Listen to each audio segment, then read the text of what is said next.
was really skeptical about the this gold paint job, and so a few places I just did a test. There you can see where I kind of went through to the original blue, but as I sort of went across it,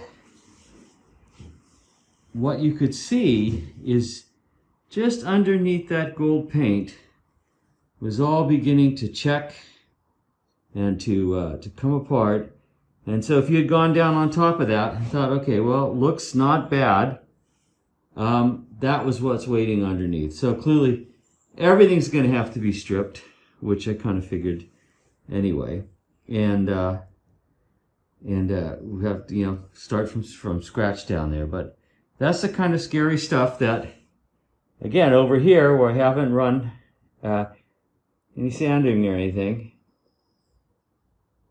And then there you go.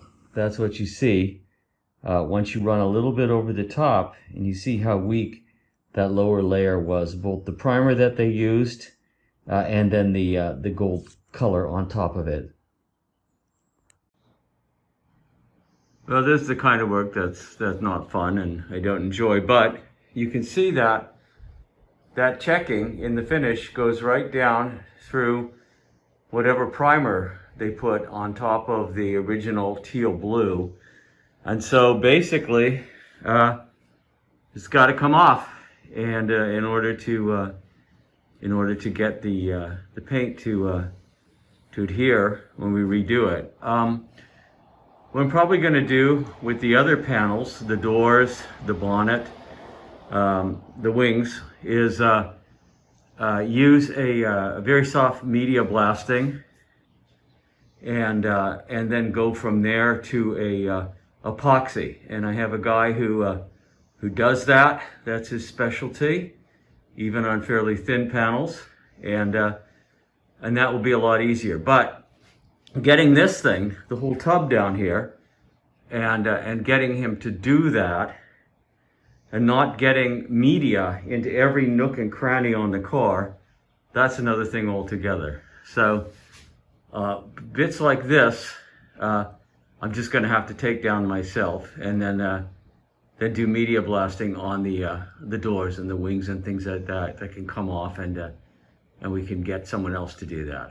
Hate this kind of stuff, but there you go. You don't have much choice when you've got that kind of checking that's going all the way through down to the original teal blue.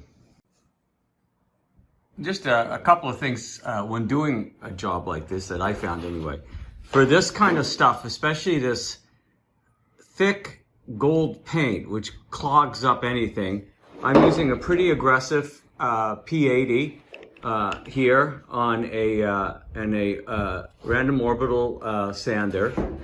And then when you're doing it, you're continuously moving this thing around. You're not sanding in one spot. You're continuously moving it because you don't want heat to build up. And especially on a large, relatively flat panel like this, you don't want to distort it by heat building up. So you're moving that thing, I am anyway, moving it continuously over the surface and working my way across the panel. But I'm not holding it in one place and allowing heat to build up. I'm also changing these pads really frequently, because once they sort of build up with gunk, you're just spinning there and you're creating heat, but you're not doing anything. So I'm changing them pretty frequently. I do like to wear a little face mask like this, and gloves, and then I have a respirator. And because you're putting up all kinds of this very small microparticles, N95 respirator is the way to go on this as far as I'm concerned. And I have a little double protection here. I also have a fan going behind me to kind of blow this stuff out. But you can see I'm making progress, and we'll get this done, and we'll get all this stuff off, and then we can finish this properly. And so any place where this gold is, or the black paint on the rest of it, it's got to come off. It's got to go down. Once all the really nasty stuff was off, now I'm taking it down using this smaller sander so I can get into all the edges and stuff, and I'm also using a little bit less aggressive paper so I don't have really deep scratches in the metal. So it's coming out pretty smoothly. I think this should be okay.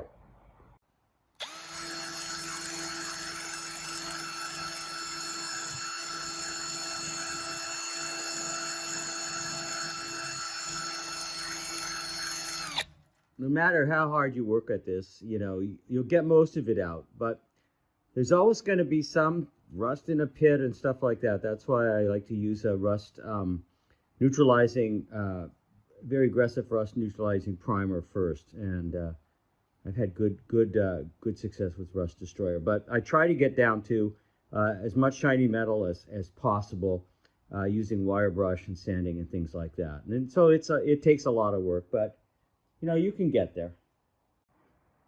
It's a long, slow process trying to get all this stuff off, and there's always little pockets that you find and you got to go after. But anyway, it's sort of coming along here, and keep working at it. Well, this is the coat of a rust inhibiting primer on there. It looks pretty good. We'll just keep working away here.